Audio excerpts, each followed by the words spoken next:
ಇನ್ನೇನ್ ಕೆಲಸ ಆಲ್ಮೋಸ್ಟ್ ಆಗಬೇಕು, ನಿಂತು ಹೋಗುತ್ತೆ. ಸಿಕ್ತು, ಇನ್ನೇನು ಸಿಕ್ಕೇ ಬಿಡ್ತು, ಬಟ್ ಲಾಸ್ಟ್ ಮಿನಿಟಲ್ಲಿ ಏನೋ ಒಂದು ಅಡೆತಡೆ ಆಗಿ ಅದು ಕೈ ತಪ್ಪಿ ಹೋಗುತ್ತೆ. ಇನ್ನೇನಿದು ಪಕ್ಕ ಆಗತ್ತೆ ಅಂತ ಅನ್ಕೊಂಡಿದ್ದೆ, ಅಯ್ಯೋ ಈ ಥರದೊಂದು ಟ್ವಿಸ್ಟ್ ಬಂದ್ಬಿಡ್ತಲ್ಲ, ಏನಿದು ಯಾವಾಗ್ಲೂ ನನಗೆ ಒಳ್ಳೆ ಕೈಗೆ ಬಂದಿದ್ದು ಬಾಯಿಗೆ ಬಂದಿಲ್ಲ ಅನ್ನೋಗ ಆಗ್ತಾ ಇದೆಯಲ್ಲ, ಯಾಕೆ ಹೀಗಾಗ್ತಾ ಇದೆ? ಈ ರಿಪೀಟೆಡ್ ಪ್ಯಾಟರ್ನ್ ತುಂಬಾ ಜನಕ್ಕೆ ಯಾಕಾಗತ್ತೆ ಗೊತ್ತಾ? ಬನ್ನಿ ಇವತ್ತಿನ ವಿಶೇಷವಾದ ಔಷಧರಹಿತ ಚಿಕಿತ್ಸೆಯ ಸಂಚಿಕೆಯಲ್ಲಿ ನಾನು ತಿಳಿಸ್ಕೊಡ್ತೀನಿ.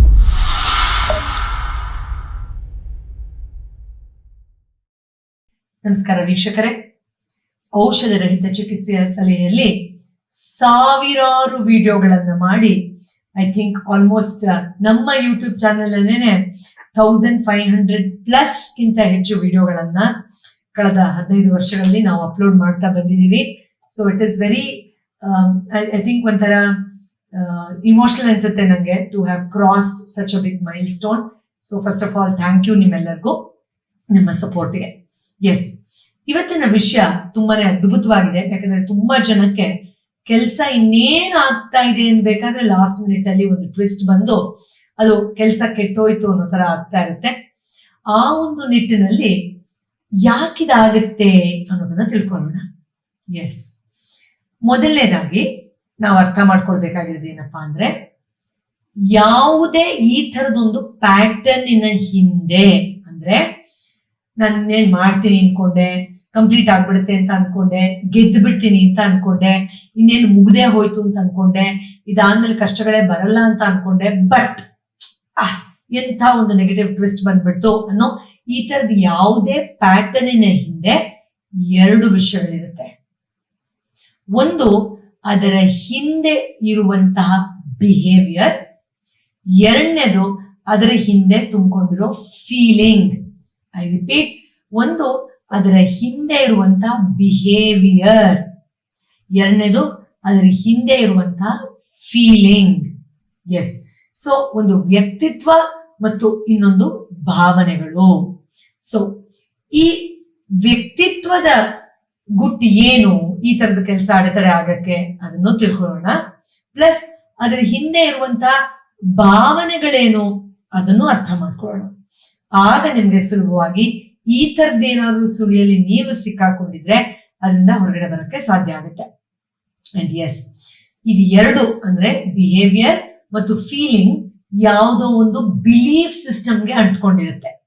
ಅಂದ್ರೆ ಒಂದಷ್ಟು ನಿಮ್ಮ ವ್ಯಕ್ತಿತ್ವಗಳು ಮತ್ತು ಅದಕ್ಕೆ ಸಂಬಂಧಪಟ್ಟ ಭಾವನೆ ನಿಮ್ಮ ಯಾವುದೋ ಒಂದು ನಂಬಿಕೆಯ ಬೇರಿನ ಜೊತೆ ತನ್ನ ತಾನು ಅಂಟಿಸ್ಕೊಂಡಿರುತ್ತೆ. ಸೊ ಈ ಬಿಲೀಫ್ ಸಿಸ್ಟಮ್ ನ ಫಸ್ಟ್ ಅರ್ಥ ಮಾಡ್ಕೊಂಡ್ಬಿಡೋಣ, ಆಮೇಲೆ ಬಿಹೇವಿಯರ್ ಮತ್ತೆ ಫೀಲಿಂಗ್ ಅಂದ್ರೆ ಮೊದಲು ಬೇರೆ ಏನು ಅಂತ ತಿಳ್ಕೊಳ್ಳೋಣ, ಆಮೇಲೆ ಅದಕ್ಕೆ ಸಂಬಂಧಪಟ್ಟಂತಹ ಆ ಕೊಂಬೆ, ಅದರದ್ದು ಒಂದು ಎಲೆ, ಹೂ ಏನು ಅಂತ ಆಮೇಲೆ ತಿಳ್ಕೊಳ್ಬಹುದು ಈಸಿಯಾಗಿ. ಎಸ್, ಬಿಲೀಫ್ ಸಿಸ್ಟಮ್, ಈ ತರದ ಹಿಂದೆ ಇರುವಂತಹ ನಂಬಿಕೆ ಏನು ಅಂತ ಆ ಗುಟ್ಟನ ರಹಸ್ಯವನ್ನ ಆಚೆ ಹಾಕಕ್ಕೆ ನೀವು 3 ಪ್ರಶ್ನೆಗಳನ್ನ ಕೇಳ್ಕೊಳ್ಬೇಕು. ಇನ್ನೇನ್ ಕೆಲಸ ಆಗ್ತಾ ಇದೆ, ಆದ್ರೆ ನನಗದು ಸಿಗ್ಲಿಲ್ಲ ಅನ್ನೋದ್ರ ಈ ಹಿಂದೆ ಯಾವ್ದಾದ್ರೂ ನಿಖರವಾದ ರ್ಯಾಷನಲ್ ರೀಸನ್ ನನ್ನ ಬ್ರೇನ್ ಅಲ್ಲಿ ಲಾಕ್ ಆಗಿದೆಯಾ? ಅಂದ್ರೆ ಈ ಕಾರಣಗಳಿಗೆ ನನಗೆ ಈ ಕೆಲಸ ಆಗಲ್ಲ ಅನ್ನೋ ತರ ಯಾವ್ದಾದ್ರೂ ಅಪನಂಬಿಕೆಗಳು ನನ್ನಲ್ಲಿ ಆಲ್ರೆಡಿ ಕೂತ್ಕೊಂಡ್ಬಿಟ್ಟಿದ್ಯಾ ಅನ್ನೋ ಪ್ರಶ್ನೆ ನೀವೇ ಕೇಳ್ಕೊಳ್ಬೇಕು. ನಮ್ ತಂದೆ ಯಾವಾಗ್ಲೂ ಇದೇ ತರ ಆಗ್ತಾ ಇತ್ತು, ಅದರಿಂದ ನನಗೂ ಇದೇ ತರ ಆಗತ್ತೆ ಅನ್ನೋ ಬಿಲೀಫ್ ಕೂತಿರ್ಬಹುದು. ನನಗೆ ಯಾವಾಗ್ಲೂ ಇಷ್ಟೇ ಮೀಡಿಯಂ ಸುಮಾರಾಗಿರೋದೇ ಕೆಲಸ ಸಿಗೋದು ಅಥವಾ ಕೆಲಸ ಆಗೋದು, ಉನ್ನತವಾದದ್ದು ಯಾವುದು ನನಗೆ ಆಗೋದೇ ಇಲ್ಲ, ಅದು ಪಕ್ಕಾ ನನಗೆ ಗೊತ್ತು, ಆದ್ರಿಂದ ಇದು ಕೂಡ ಆಗಲ್ಲ ಅನ್ನೋ ಬಿಲೀಫ್ ಸಿಸ್ಟಮ್ ಕೂತಿರ್ಬಹುದು. ಈ ತರ ರೀಸನ್ ಕೊಟ್ಟು, ಈ ಕಾರಣಗಳಿಗೆ ನಾನು ಕುಳ್ಳಗಿದ್ದೀನಲ್ಲ, ದಪ್ಪಗಿದ್ದೀನಲ್ಲ, ನನ್ ಕಮ್ಮಿ ಮಾರ್ಕ್ಸ್ ಅಲ್ವಾ, ನನಗೆ ಆತ್ಮವಿಶ್ವಾಸ ಇಲ್ಲ, ಅಥವಾ ನನ್ ಬೆಸ್ಟ್ ಕೊಡ್ಲಿಲ್ಲ, ಈ ತರ ನಿಖರವಾದ ಕಾರಣಗಳನ್ನ ಕೊಟ್ಕೊಂಡು ನಿಮಗೇನೆ ಆಲ್ರೆಡಿ ಇದಾಗಲ್ಲ ಅಂತ ಅನ್ಸಿರೋ ತರ ಕಾರಣ ಇರಬಹುದು. ಒಂದು. ಎರಡನೇ ಪ್ರಶ್ನೆ, ನಿಮ್ಗೆ ನೀವೇನು ಉತ್ತರ ತಗೊಳ್ಬೇಕು ಅಂದ್ರೆ, ಎಲ್ಲೋ ಒಂದ್ ಕಡೆ ತಪ್ಪಾದ ಕನ್ಕ್ಲೂಷನ್, ಬಿಲೀಫ್ ಸಿಸ್ಟಮ್, ನಾನು ಆಗ್ಲೇ ಹೇಳ್ದಂಗೆ ಇನ್ನೇನ್ ಕೆಲಸ ಆಗ್ತಾ ಇದೆ ಆಗಲ್ಲ ಅನ್ನೋದ್ರ ಹಿಂದೆ ಬಿಹೇವಿಯರ್ ಮತ್ತು ಫೀಲಿಂಗ್ ಇದೆ, ಅದೆರಡು ಒಂದು ಬಿಲೀಫ್ ಜೊತೆ ಅಂಟ್ಕೊಂಡಿದೆ ಅಂತ ಹೇಳಿದ್ರೆ, ಆ ಬಿಲೀಫ್ ಅನ್ನ ಕಂಡುಹಿಡಿಯಕ್ಕೆ 3 ಪ್ರಶ್ನೆ ಕೇಳ್ಕೊಳ್ಳಿ ಅಂತ ಹೇಳಿದೆ. ಒಂದು, ನೀವೇ ಕೊಟ್ಕೊಂಡಿರೋ ರೀಸನ್ಸ್, ಈ ಕಾರಣಕ್ಕಾಗಲ್ಲ, ಅದಕ್ಕೆ ನನ್ಗೆ ಈ ಕೆಲಸ ಮುಗಿಯಲ್ಲ ಅನ್ನೋದು. ಎರಡನೇದು, ಎಲ್ಲೋ ಒಂದ್ ಕಡೆ ನೀವು ಮಿಸ್ಟೇಕ್ ಮಾಡ್ಕೊಂಡ್ ಬಿಟ್ಟಿದ್ದೀರಾ ಅಂತ. ಇದೆಲ್ಲ ಸಬ್ ಕಾನ್ಶಿಯಸ್ ಮೈಂಡಿನ ರಹಸ್ಯಗಳು. ಯಾವ ತರ? ನನಗೆ ಯಾವತ್ತೂ ಆಗಿಲ್ಲ, ಅದಕ್ಕೆ ಇವಾಗ್ಲೂ ಆಗಲ್ಲ. ನನಗೆ ಆಗಲ್ಲ ಅಂತ ಹೇಳಿದ್ದಾರೆ, ಅದಕ್ಕೆ ಈಗ್ಲೂ ಕೂಡ ಆಗಲ್ಲ. ನಮ್ಮ ವಂಶದಲ್ಲಿ ಯಾರಿಗೂ ಆಗಿಲ್ಲ, ಅದರಿಂದ ನನಗೂ ಆಗಲ್ಲ. ಈ ತರ ತಪ್ಪು ತಪ್ಪು ಅಭಿಪ್ರಾಯಗಳನ್ನ ನಂಬಿಕೆಯಾಗಿ ನೀವು ಬೀಜ ಬಿತ್ಕೊಂಡ್ ಬಿಟ್ಟಿದ್ದೀರಾ ಅನ್ನೋದು. 3ನೇ ಪ್ರಶ್ನೆ ತುಂಬಾ ಅದ್ಭುತವಾಗಿದೆ. ಅದು ಪ್ರತಿ ಸತಿ ಆಗಿಲ್ಲ, ಅದಕ್ಕೆ ಆಗಲ್ಲ ಅನ್ನೋದು ಆಲ್ರೆಡಿ ಅದು ಕನ್ಕ್ಲೂಷನ್ ಅಲ್ಲಿ ಬಂದ್ಬಿಟ್ಟಿರುತ್ತೆ. It's already concluded. ಆಗೋದೇ ಇಲ್ಲ ಅನ್ನೋದು ಆಲ್ರೆಡಿ ನಿಮ್ಮ ಮನಸ್ಸಿನಲ್ಲಿ ಕನ್ಕ್ಲೂಷನ್ ಆಗಿ ಬಂದು ಕೂತ್ ಬಿಟ್ಟಿರುತ್ತೆ. ಸೊ ಒಂದು, ಈ ಕಾರಣಗಳಿಗೆ ಆಗಲ್ಲ ಅಂತ ನೀವೇ ಅನ್ಕೊಂಡಿರೋದು. ಎರಡನೇದು, ಮಿಸ್ಟೇಕ್ ಮಾಡ್ಕೊಂಡಿರೋದು ನೀವು. ನನಗೆ ಅದೃಷ್ಟ ಸರಿ ಇಲ್ಲ, ಜಾತಕ ಸರಿ ಇಲ್ಲ, ಟೈಮ್ ಸರಿ ಇಲ್ಲ, ನಮ್ಮ ವಂಶದಲ್ಲಿ ಈಗಿಲ್ಲ, ನನ್ಗಿಲ್ಲ ಅಂತ ಹೇಳಿದಾರೆ. ಇದು ಈ ತರ ನೀವು ಮಿಸ್ಟೇಕ್ ಮಾಡ್ಕೊಂಡಿರೋದಿರ್ಬಹುದು. 3ನೇದು, ಕನ್ಕ್ಲೂಷನ್. ನಿಮ್ ಸಬ್ ಕಾನ್ಶಿಯಸ್ ಮೈಂಡ್ ಆಲ್ರೆಡಿ ಕನ್ಕ್ಲೂಷನ್ ಆಗ್ಬಿಟ್ಟಿದೆ, ನನ್ಗೆ ಇದು ಆಗಲ್ಲ ಬಿಡು ಅಂತ.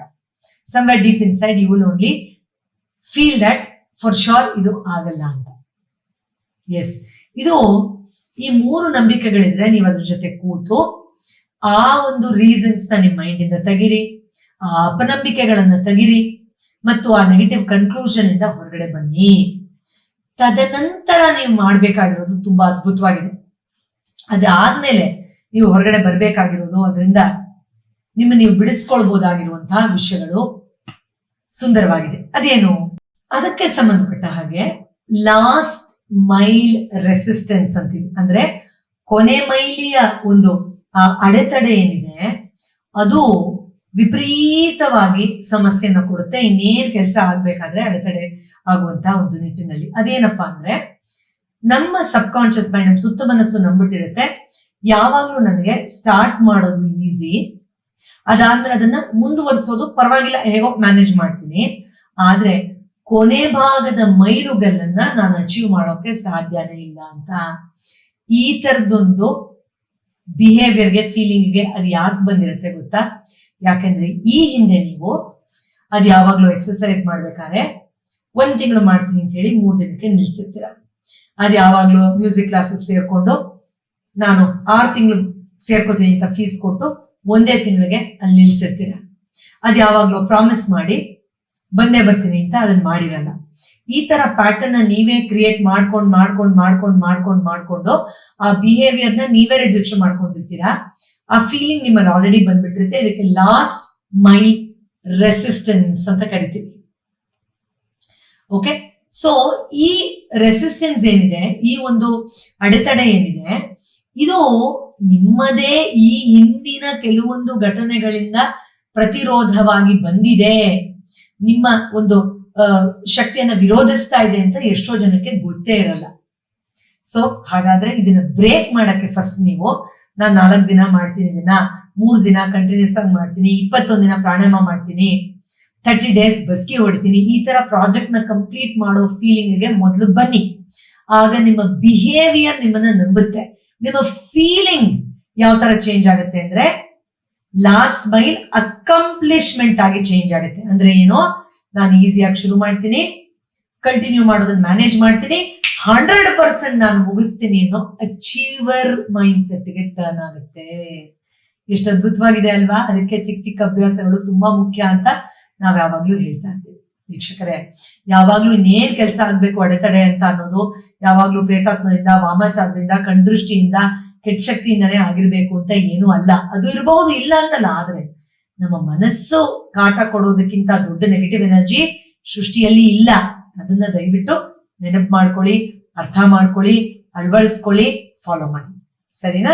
ಎಸ್. ಸೊ ಈ ಫೀಲಿಂಗ್, ಈ ಬಿಹೇವಿಯರ್, ಇವೆರಡನ್ನೂ ಫಸ್ಟ್ ಸರಿ ಮಾಡಿ, ಬಿಲೀಫ್ ಸಿಸ್ಟಮ್ ಅಲ್ಲಿ ಪ್ರಮುಖವಾಗಿ ನಿಮ್ಮ ನಂಬಿಕೆಯಲ್ಲಿ ಏನೇನಿದೆಯೋ ಅದನ್ನ ಬೇಗ ಸಮೇತ ಕಿತ್ತಾಗ ಲಾಸ್ಟ್ ಮಿನಿಟ್ ಹೋಗಕ್ಕಿಂತ ಮುಂಚೆ ನಿಮ್ಗೆ ನಿಖರವಾಗಿ ಗೊತ್ತಿರುತ್ತೆ ಈ ಕೆಲಸ ಗ್ಯಾರಂಟಿ ಆಗುತ್ತೆ ಅಂತ. ಟ್ರೈ ಮಾಡ್ತೀರಲ್ಲ? ಎಸ್. ಮುಂದಿನ ಬಾರಿ ಇನ್ನೊಂದು ವಿಶೇಷವಾದ ಸಂಚಿಕೆ ಜೊತೆ, ಇನ್ನೊಂದು ವಿಶೇಷವಾದ ಔಷಧ ರಹಿತ ಚಿಕಿತ್ಸೆಯ ಸಲಹೆ ಜೊತೆ ಭೇಟಿ ಆಗ್ತೀನಿ. ನಮ್ಮ 21 ಡೇಸ್ ಮ್ಯಾನಿಫೆಸ್ಟೇಷನ್ ಮ್ಯಾಜಿಕ್ ಪ್ರೋಗ್ರಾಮಿಗೆ 1000 ಜನ ಈಗ ಆಲ್ರೆಡಿ ಎನ್ರೋಲ್ ಮಾಡಿದ್ದಾರೆ. ನೀವು ಕೂಡ ಸೇರ್ಕೊಳ್ಬಹುದು. ಅಂಡ್ ಬ್ರೈನ್ ಜಿಮ್ ನ 30 ಡೇಸ್ ಬ್ರೈನ್ ಪ್ರೋಗ್ರಾಮ್ ಕೂಡ ನೀವು ಸುಲಭವಾಗಿ ಅತ್ಯಂತ ಕಮ್ಮಿ ಶುಲ್ಕದಲ್ಲಿ 30 ದಿನದ ತರಬೇತಿಯನ್ನು ಪಡೆದು ಅದ್ಭುತವಾದಂತಹ ಒಂದು ಬದಲಾವಣೆಯನ್ನ ಏನು 1000 ಜನ ನಮ್ಮ ಶಾರ್ಟ್ಸ್ ಅಲ್ಲಿ ನೀವು ನೋಡಿದ್ರೆ ಸುಮಾರು ಟೆಸ್ಟಿಮೋನಿಯಲ್ಸ್ ಆಗ್ತೀರಿ, ಯೂಟ್ಯೂಬ್ ಶಾರ್ಟ್ಸ್ ಅಲ್ಲಿ ನೋಡ್ತಾ ಇರಬಹುದು. ಅದೇ ರೀತಿ ನೀವು ಪಡಿಬಹುದು. ಎಲ್ಲರ ಡೀಟೇಲ್ಸ್ ಕಮೆಂಟ್ ಬಾಕ್ಸ್ ಡಿಸ್ಕ್ರಿಪ್ಷನ್ ಇರುತ್ತೆ. ಮತ್ತೆ ಸಿಗ್ತೀನಿ. ಅಂಡ್ ಎಸ್, ನಮ್ಮ ವಾಟ್ಸ್ಆಪ್ ಚಾನಲ್ಗೆ ನೀವು ಜಾಯ್ನ್ ಆಗೋದನ್ನ ಮರಿಬೇಡಿ. ಬಿಕಾಸ್ ಈಗಂತೂ ನಾವು ಪ್ರತಿನಿತ್ಯ ಬೆಳಗ್ಗೆ 6 ಗಂಟೆಗೆ ಉಚಿತವಾಗಿ ಡಿವೈನ್ ಮದರ್ ಲೈಟ್ ಮೆಡಿಟೇಷನ್ ಮಾಡ್ತಾ ಇದೀವಿ. ಪ್ರತಿನಿತ್ಯ ಒಂದೊಂದು ಭಾಗಕ್ಕೆ ಹೀಲಿಂಗ್ ಉಚಿತವಾಗಿ ನೀವು ಬೆಳಗ್ಗೆ 6 ಗಂಟೆಗೆ ಕೇವಲ 6 ನಿಮಿಷ 6 ಸೆಕೆಂಡ್ ಮಾಡ್ಕೊಳ್ಬಹುದಾಗಿದೆ. ಮತ್ತೆ ಸಿಗ್ತೀನಿ. Thank you so much for watching.